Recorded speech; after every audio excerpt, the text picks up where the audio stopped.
I can't believe you are doing this again, Jungkook. Her voice trembled as she pushed open the college building doors and stepped into the fading light.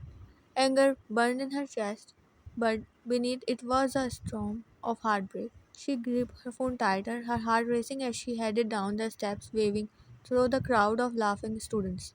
Wine is not safe yet. I told you I am not coming back right now. The mission is not over. His voice came so calm and distant, like he was reading from a damn script. That flat tone, like this was just business, cut through her deeper than any bullet could. It's been 3 weeks, 3 weeks of waking up and checking my phone just to see if you are alive. She stopped walking, her body stiff with frustration, her other hand trembled at her side. Her voice cracked as she fought to hold back the tears. She hated how weak she sounded. You know I can check in regularly. You knew what this life would be like. There it was, that line again, cold, final, like a wall between them.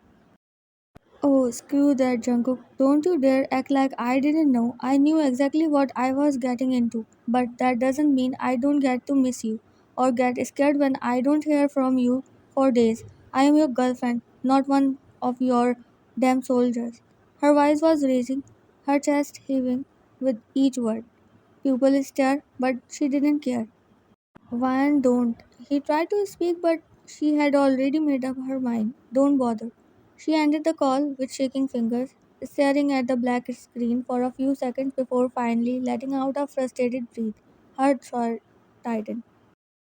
Eeks, that sounds brutal. The voice snapped Vian's attention up. There stood Noon, leaning against her sleek black sports car, sunglasses perched on her head, one leg crossed over the other like she was waiting for this exact show to unfold.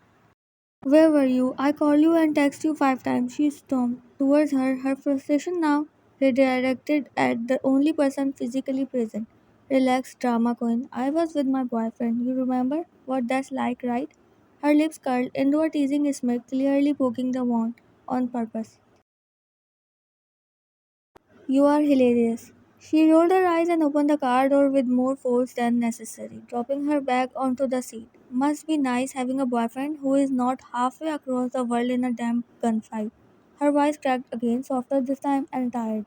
Yup, he is alive, he cuddles, and he doesn't text like a robot. Want me to lend him to you? She winked, sliding into the driving seat. God, I hate you, but a small smile tugged at her lip. She climbed in beside her, slamming the door shut. No, you don't. Now sit back. You look like you need vodka, a nap, and a miracle. She turned the key, and the engine roared to life. Or a new boyfriend, she muttered, crossing her arms and looking out the window. Yeah, good luck finding someone hotter than Jungkook. She laughed and pulled out onto the street, music playing low in the background. That's the worst part. I can't even be mad properly. I miss him so much. I feel like I'm losing my mind. She closed her eyes and leaned her head against the window. I swear, if I don't see him soon, I'm going to fly to wherever the hell he is and drag him back myself. Her voice was sharp, but her hands stumbled slightly on her lap. She turned her head to New, who was oddly quiet. You had to start a war and still look good doing it. She smirked, eyes locked onto the road, hands relaxed on the wheel. You are not helping. He is always so damn cryptic. It's not safe. I will be back soon. Like I don't already know what he does for a living. She ground and let her head fall back dramatically.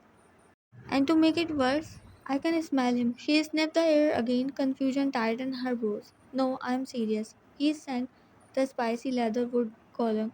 It's all over this car. Why the hell does your car smell like him? She sat up slowly, staring at Noon with sudden suspicion. Maybe I found a dupe. Her smirk deepened, but she didn't look at Ryan. That's not funny. That scent is. It's him. I know it. I swear, if this is a joke, I will lose it. She sniffed again, visibly distressed now. Her mind was racing, and then a low, unmistakable chuckle came from the backseat.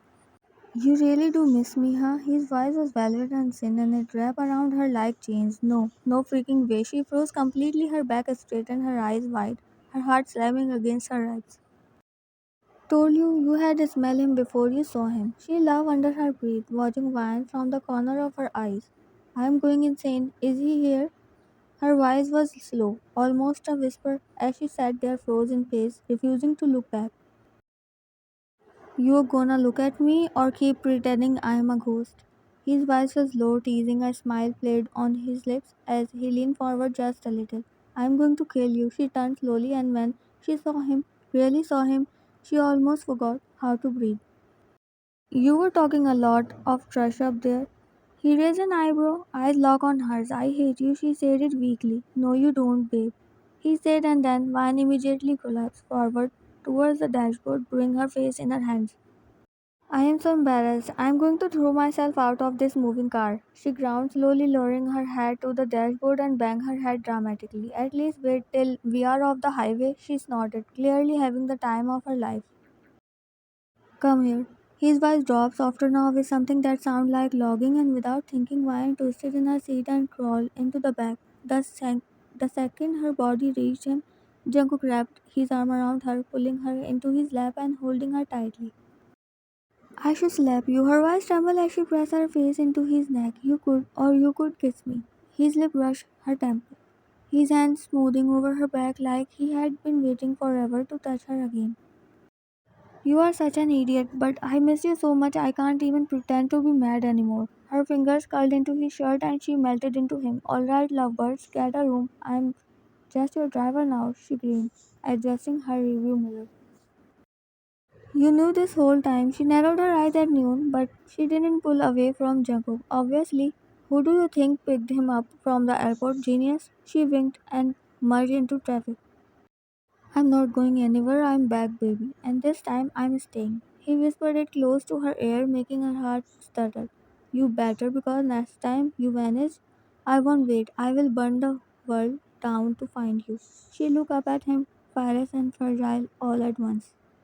And that's why I love you. He leaned in, pressing a kiss to her lips that stole the rest of her breath. It had been a few hours since Neon dropped them off. Vine was sitting on Jungkook's couch, wrapped in a hoodie that definitely didn't belong to her. It smelled like him, comfort and chaos, danger and home. She watched him from the corner of her eyes as he disappeared into his room, saying something about changing it to something decent. You really look good, unless you are trying to kill me with the efforts now. She raised her voice playfully, leaning back into the cushions. I have killed people with less, baby. Might as well make your suffering romantic. His voice echoed down the hallway, teasing and smooth. A few seconds later, he stepped out and Ryan's jaw nearly dropped. A black button-up shirt sleeves roll up to his forearm, black slacks, silver rings on his fingers, and that smirk, the one that said he knew exactly what he was doing to her. You really dressed up. Was the occasion? She blinked, suddenly nervous. Her heart did a little backflip. You. He walked over, holding out his hand. You have waited for me through hell. I owe you a night that remind you I am not just your ghost. I am your man. Vine stared at him for a beat too long before slowly slipping her fingers into his. He pulled her up gently. Where are we going? Her voice was soft, now a little breathless, and her cheeks crimson. Place quiet somewhere I don't have to look over my shoulder, just you and me, and no shadows. He said and sat Vine inside the room. The moment Vine stepped out of the bathroom, dressed in a soft satin dress Noon forced her to buy months ago, she found Jungkook leaning against the wall, his eyes trailing over her like slow fire. Wow, remind me to thank Noon for whatever trick she used to make you wear that. He smirked, slowly pushing off the wall and walking towards her like a predator who had found exactly what he wanted. Said, please. She bribed me with ice cream and emotional blackmail. She crossed her arms, trying to ignore the way his eyes languishing on her leg. Her heart was already misbehaving. Well, the blackmail worked. You look edible. His voice dropped just enough to make her knees weak. She turned away dramatically to hide the blush crawling up her neck. Stop looking at me like that. She scolded over her shoulder even though she secretly liked it. No, she loved it. Can't help it. I have been living on bullets and bitterness for weeks and now you are here, dressed like that, looking like sin on self. He walked up behind her, close enough that she could feel his breath on her shoulder. You are shameless. Her voice wavered as he brushed a strand of hair behind her ear, slow and deliberate. Only with you, baby. The rooftop restaurant was even more romantic under the stars than she imagined. But Jungkook didn't make it easy to focus on anything, not with the way he sat beside her instead of across. Arm dragged casually over her chair, fingers brushing the bare skin of her shoulder every now and then on purpose. You could sit on the other side like a normal person. She narrowed her eyes as she picked at her dessert and missed the view. He glanced at her lips, then smirked when her breath caught. The skyline is literally in front of us. Not the view I am talking about. His voice dropped, and when she turned to glare at him, he kissed the corner of her mouth with a grin that made her curse under her breath. If you keep this up, I will throw this spoon at you. She held it up threateningly. Kinky, but let's save that for dessert back at home. He wiggled his brows, and she nearly choked on her drink. You are impossible. She looked away, trying to hide the smile pulling at her lips. And yet, you are still here. He leaned in, closer, brushing his nose against her cheek, his voice turning soft. I missed teasing you. I missed everything about you. I miss you too. She gave up trying to act annoyed and leaned into him slightly, her voice barely audible. Even your cookie mouth.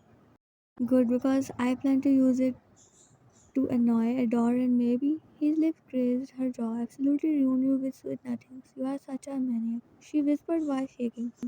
Only for you, always for you. Later, as they slow dance under the lights, he dipped her suddenly, laughing at her yelp, and held her there just a moment longer than needed, his nose brushing against hers. You are lucky I love you, she whispered, arm looped around his neck. I am lucky you waited. He brought her back up gently, keeping her close. Now that I have got you in my arms again, no more missions, no more silence, just us. Just don't forget you promised dessert at home. She smirked, stepping back with a raised brow. Oh, sweetheart. He took her hand and kissed her knuckles, eyes dark with that smug fire.